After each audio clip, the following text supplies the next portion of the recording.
Hello, everyone. Thank you, Mayur. So I've titled the presentation today, firstly, thank you, Waves, thank you, Preeti, very much. Thank you, Pallavi, and thank you, Prajwal, for having brought me into this in the Hyderabad conference. So I've titled today's presentation as Women, Men in and of Science, the World of Science, Sociological Observations. I do feel a little bit out of place, as you can imagine why.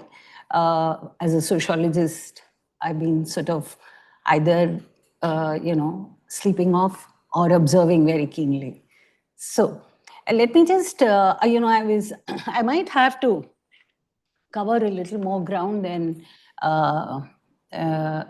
in this presentation before maybe I get down to things that seem of immediate relevance to the conference. So what do I mean? What do we mean when we say use terms like women and men? I think one thing first that we need to understand is that when we use these terms more technically in gender studies, today, contemporary gender studies, we would definitely be taking a position which goes beyond biology or beyond biological definitions or physical definitions of man and woman, men and women, to look obviously for people who do not fit into this biological construction, who think of themselves more in terms of their psychological, their cultural identity, and they might be born as man, but might identify and move to being woman, and vice versa. They could be born intersexed.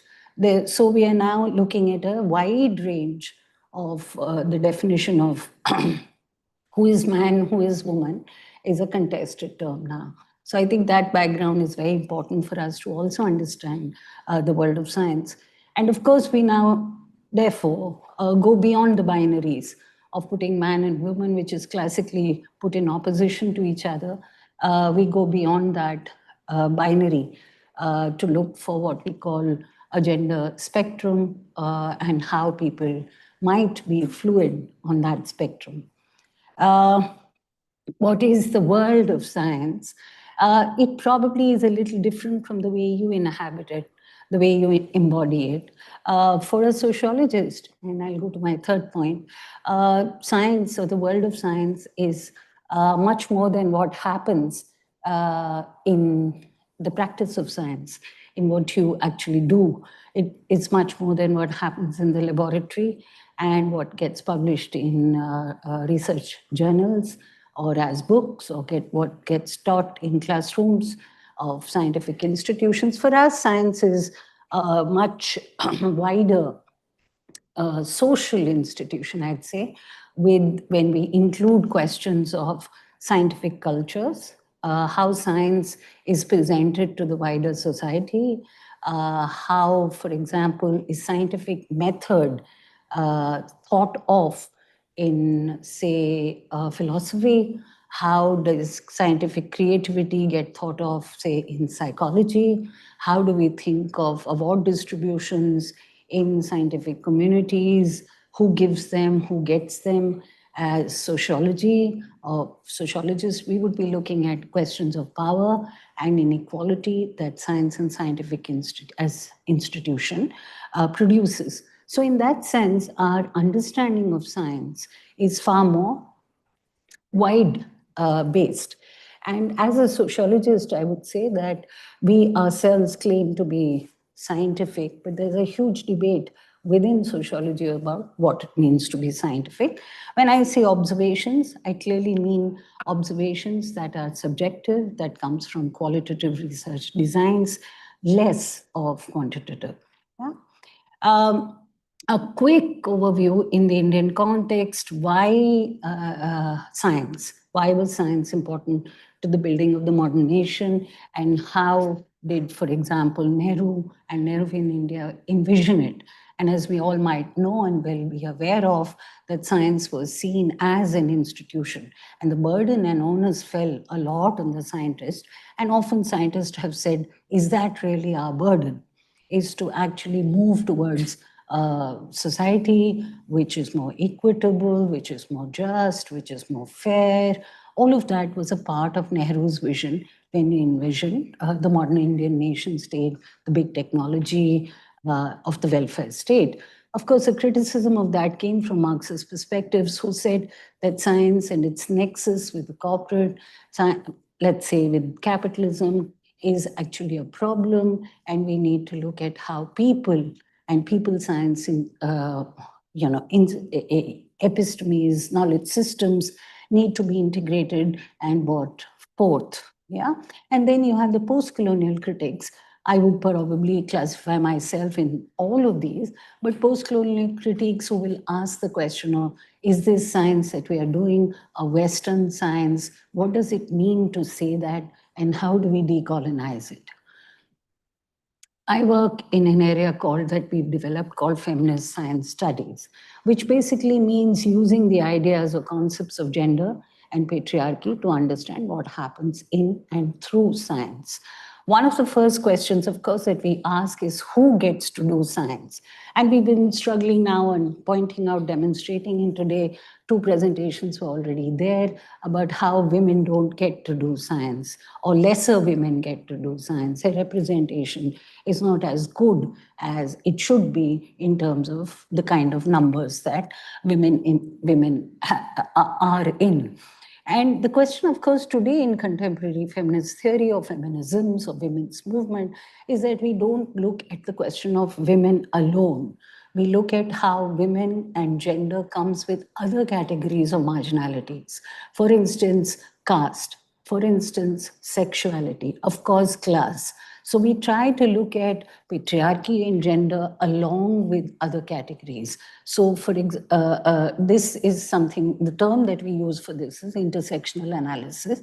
And therefore, I was just in fact talking to Preeti and saying, the wonderful data that you put out here was very good to see where women are. But I think we need to get more complex data on looking at which caste do they belong to. We need to look at, for example, where are the Dalit men? We need to look at, for example, where are the Muslim men? So where are marginal people? Are they getting to do science? If they're not getting to do science, why are they not getting to do science? Here, very quickly, I'll say that as women are coming into science, we realize that a lot of upper caste women are coming into science, and this is almost becoming a sort of a justification from organizations to keep Dalit men out.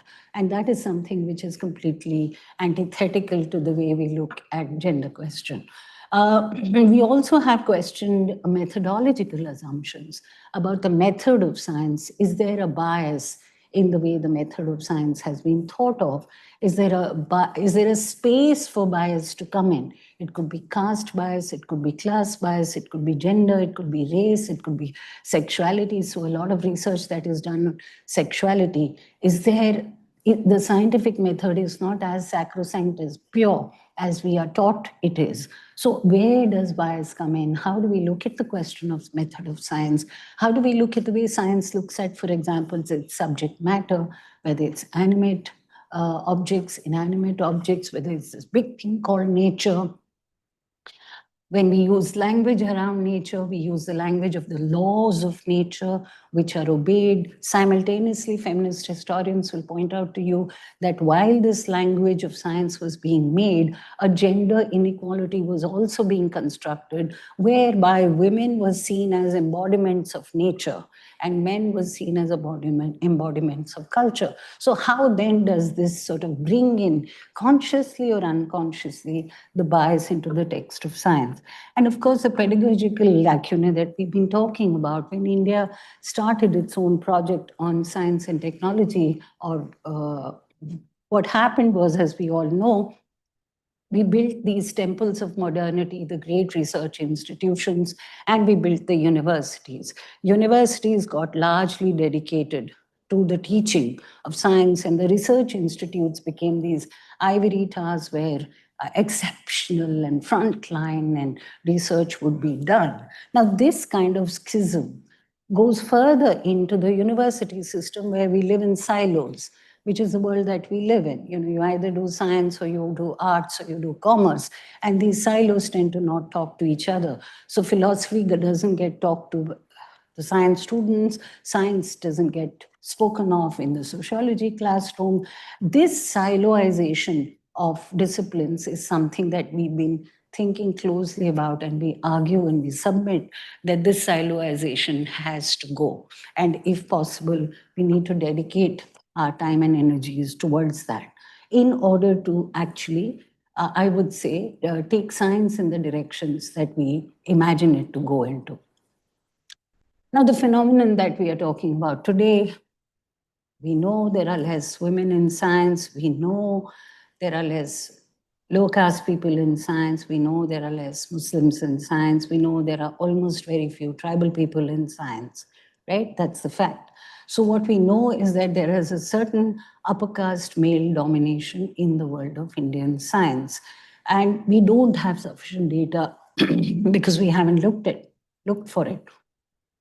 And we also know that, we talk about glass ceilings, we talk about pyramids, and a morning, I think somebody presented data about how you have, and this is very, very well founded data. Prajwal herself has produced a lot of data on this about how there's a book by Lalita Subramaniam, which you should look at on IIT Chennai. It's an old book, but it confirms the fact that a lot of women come into science, school, colleges, PhDs, and then it sort of goes through a pyramid.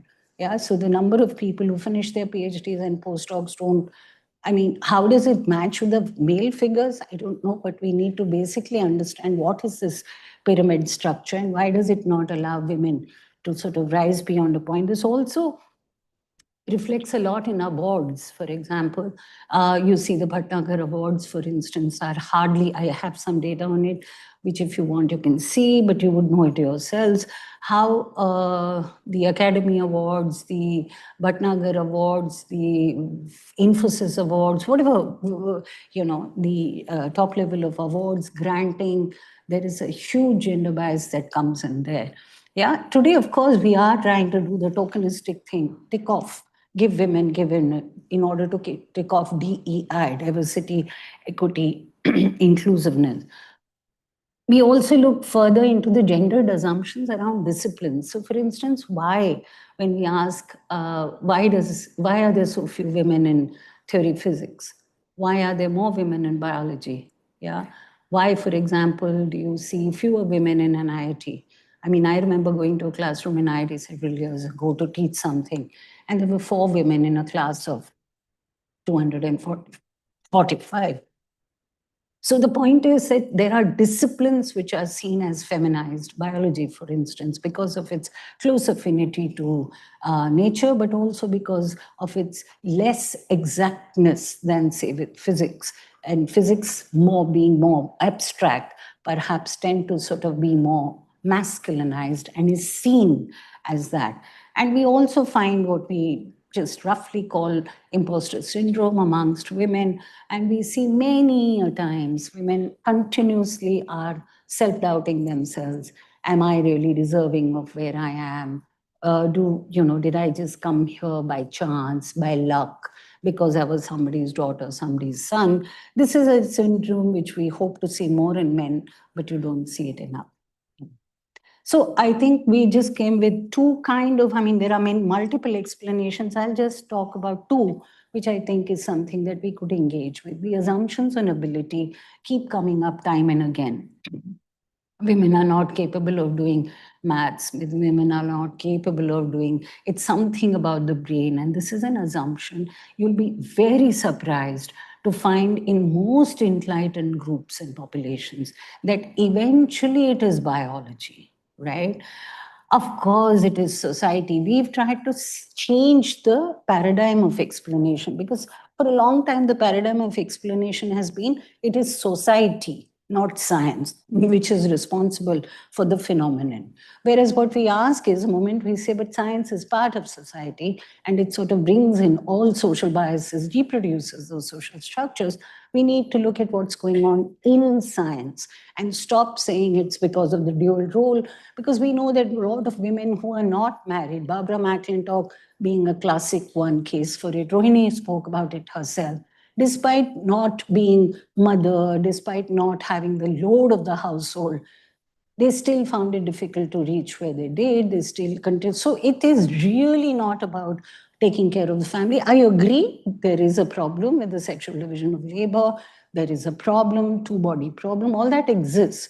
But I think we need to deep dive and look further into how there are certain assumptions working on what women can do in science or as science, which come in the way of a lot of women. And this happens at all levels, whether it's school, whether it's university, whether it's research institutes, or even what women land up doing. So more abstract things, more mathematical, more exact, or more, say, brainy stuff, nerdy stuff. Often women are sort of tending to steer away from there. The idea that I had presented in Hyderabad, which is what Preeti wanted me to speak about, though there are only 4 minutes left, is the idea of genius and how this idea of genius is actually such a masculine idea. It's an idea which comes out of this this entire aura made around the male genius as somebody exceptional. All of cultural machinery goes to, build this genius idea, which then, when it gets operationalized in day-to-day, everyday science, actually puts women and other marginal groups out. So examination of this is something we've been doing. We can engage with that if you wish. Now, I bring this idea of the scientist, then it's related to this idea of the genius. So before, the term scientist is a relatively new one, which came only in the 19th century, and William Hewell who introduced that. Earlier, it was the natural philosopher, and it was the man of science. So my most recent work has been about investigating this idea about the man of science by actually talking to people, men in science, yeah? And the axes on which I examined this construction of the man of science is, the man of science is actually constructed on 4 axes of separation. One, emotion. Man of science is not a man of emotion, but is a man of reason. Second, man of science is not a political man. He keeps politics out, a political man. Man of science is not a man of faith. Yeah? No religion, no belief. Man of science is not a man of letters or art or aesthetics. That is compartmentalized as separate. How do we sort of then understand who is this man of science? What does he feel? What does he look like?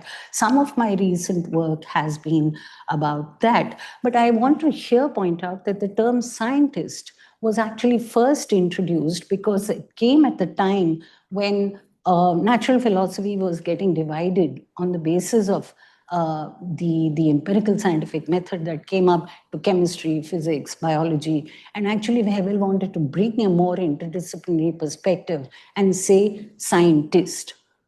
That which was initially an interdisciplinary concept, a concept aimed for a whole way of doing things, became again just a fallow caricature term of, so somebody said this morning, actually go to any classroom and ask kids to draw scientist.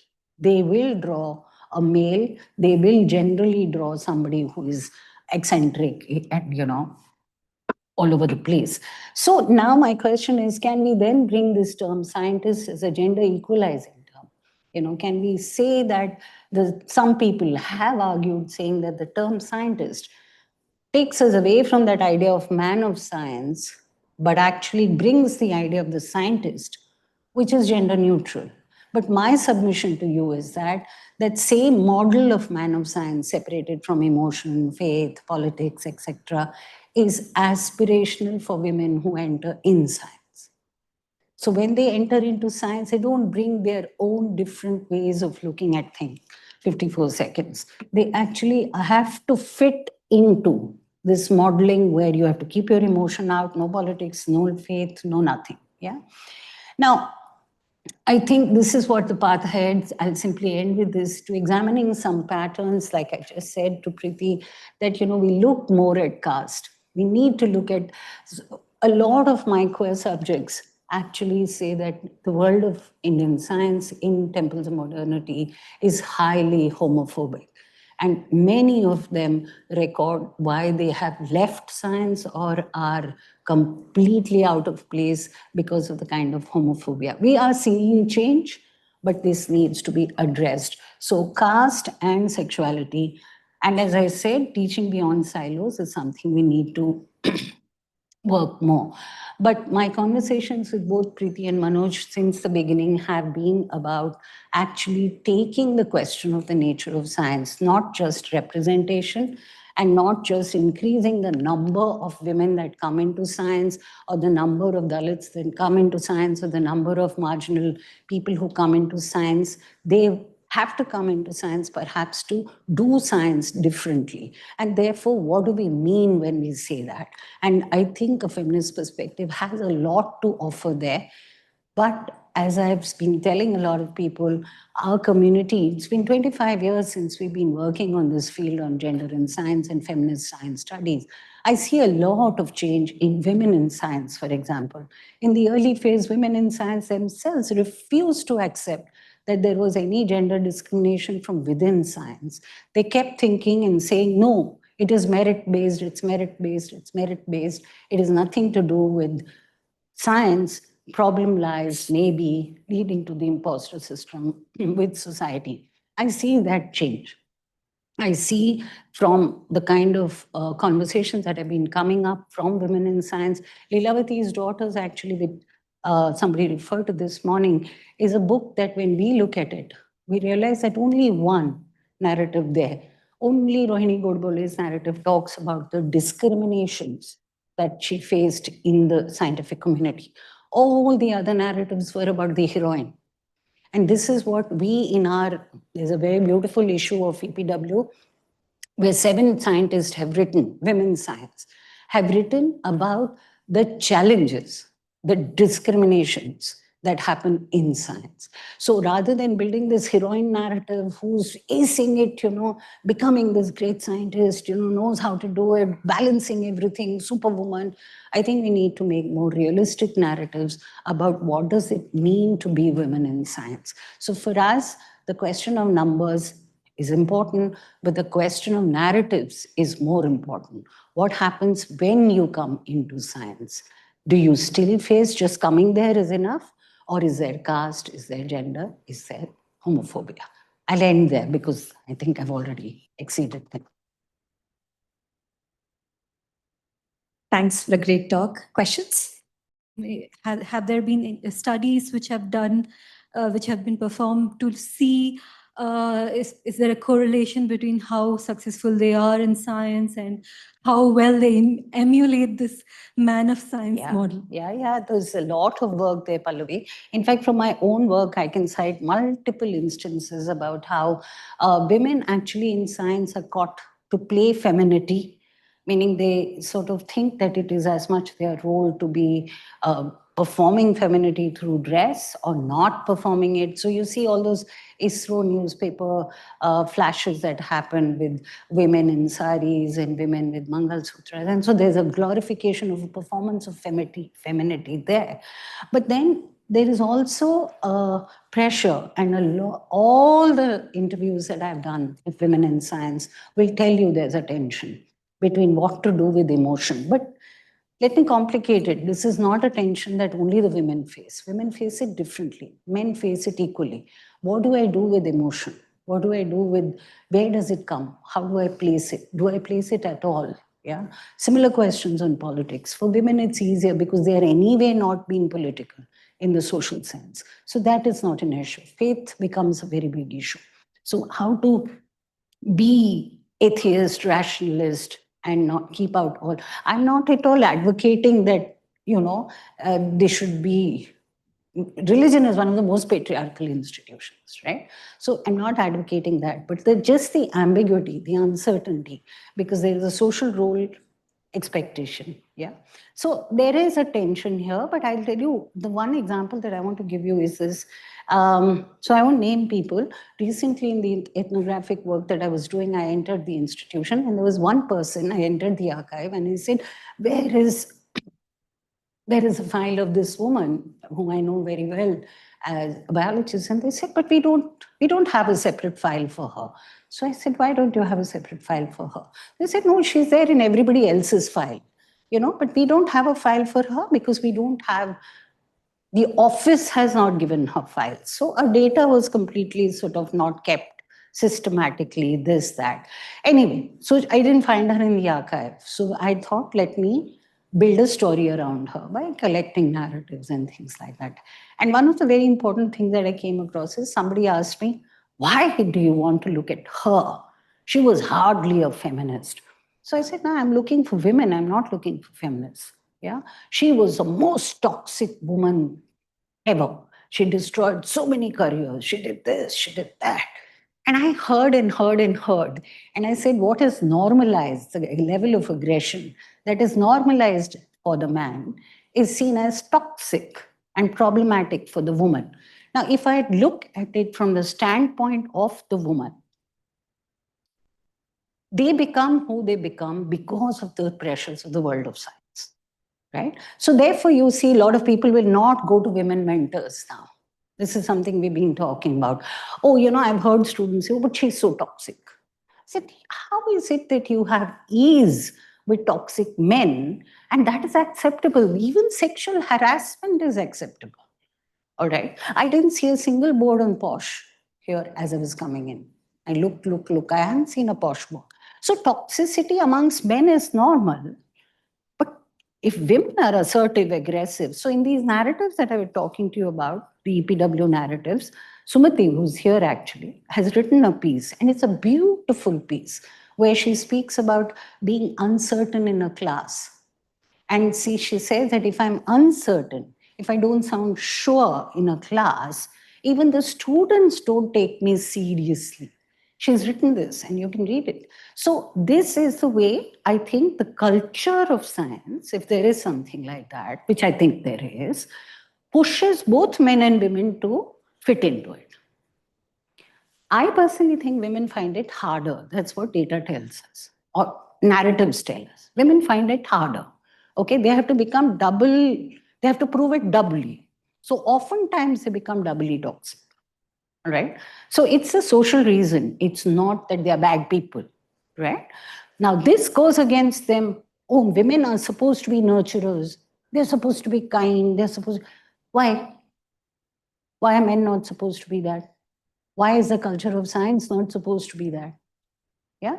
So these are some questions and deep diving, and you will realize that. So I don't know whether Pallavi this answers your question, but this pressure of being aggressive, competitive, sure when you're not sure, these are all implicit patterns of socialization that happen to all people who come into science. The problem is double for marginal groups. Quick question before we move to the next talk. Yeah, Maushmi. Yeah, Maushmi. Those are always the best. No, just a comment. So you mentioned that things are changing. And so I've been around a long time. And I remember in the mid-90s, this question about women or feminism itself was quite a dirty word in science. Yeah. And I was at IAC, and it was never raised. It was a bad topic. And I think only 20 years later, I'm seeing it talked about and discussed. So I think although we're not there, we are improved from what 30 years ago. I tend to, for me as a sociologist, the task of doing critique is to show the picture is bad, but the task of the feminist is to show that we cannot lose hope. So it's very important to map even the little changes that are happening. So feminism was a bad word, it is still a bad. All right. Oh, okay. It is still a very bad word. Ask any of the kids. It's just that people are more aware of it. It's there in the social media. It creates a lot of its own issues and problems. But I just want to sound and feel optimistic because otherwise, what do you tell young people? Right. Yeah. So I think, but I think things are changing. Yeah. Women in science are definitely more alert to to the Yeah. question of gender now than they were even 25 years ago or 20 years ago when I entered the field. Yes, yes. Definitely. Yes. And that I think will make a lot of difference. Yes. Because that hostility to us, feminists coming and talking about science, is reducing. Yeah. Yes. It was very hard in those With days. trends like that. Yeah, it was very hard in the mid-90s, for example, to put a sexual harassment case. Yeah. I remember students were thrown out. Yeah. No, If- I So don't want things have changed. I don't want to eat Manoj's time into his presentation because he's an ally, a very wonderful ally, like Arun is Ajit, three wonderful allies in the room. But what I want to say is that when the Me Too movement happened, yeah, I'll just quickly need to do this, the permission of the chair. So when the Me Too movement happened, we realized that Raya Sarkar's list of all academics that came out, at some point we looked at it, and Prajwal informs me that that's not entirely true, but when we looked at the list, we realized that there were no names from the scientific community.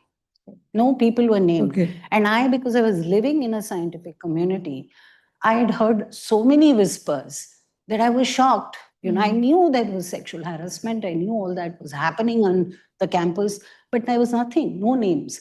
So when we looked into this a little more carefully, what we realized is a problem which I believe is being addressed now is that science students, girl students, did not name people or don't take sexual harassment cases further, not just because of the generic problem that they will not get references, their careers will be destroyed, this, that, all that is there. But with good mentoring, with good support structures, that can be handled. What they reported is that if they have worked in a lab for 3 years, okay, and then they have to sort of, file for sexual harassment, and they are shifted to another lab, they lose all that data. So they have to start again fresh. Yes, that's what happened to some people I knew. Yes. And then how is the onus on the girl? How do we say, oh, you must report? How? How will she report when she's going to lose 4 years of her work? So some bit of that kind of correction needs to be done on who owns. So it's a complex issue. I know I've been having conversations with a lot of friends and colleagues. It is a complicated thing. Who owns that data? But in this instance, it goes against a lot of PIs, for example, male PIs go scot-free because they know that the case will not be filed. Yes, thank you. Thanks.